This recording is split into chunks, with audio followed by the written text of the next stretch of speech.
Hello मित्रांनो, तर आपल्या DMR सिरीजमध्ये तुमचं स्वागत आहे, ज्यामध्ये आपण मराठी लेखक आणि त्यांनी लिहिलेली पुस्तके वगैरे हे पाहत होतो. तर नंतरचे लेखक आहे विष्णू वामन शिरवाडकर, तर त्यांना कुसुमाग्रज असेही म्हणतात.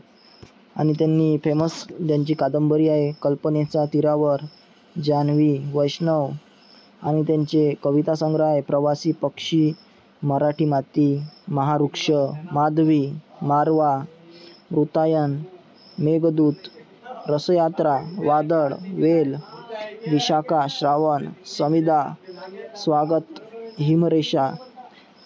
TCSनी यावरती खूप क्वेश्चन केलेले आहेत, कुसुमाग्रज वगैरे यांच्यावर, आणि यांच्या जे मराठी माती यावर खूप क्वेश्चन आले आहे. आणि त्यांच्याबद्दल थोडं आपण बघूया.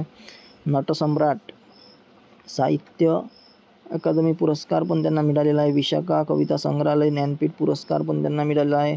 भारत सरकारच्या साहित्य क्षेत्रातील योगदानाबद्दल पद्मभूषण पुरस्कार 1991 साली त्यांना मिळाला आहे. आंतरराष्ट्रीय एका ताऱ्यासह कुसुमाग्रज हे नाव दिले गेले आहे. जन्मदिवस 27 फेब्रुवारी आणि मराठी भाषे गौरव दिन साजरा केला जातो 27 फेब्रुवारीला यांच्या जन्मदिनानिमित्त.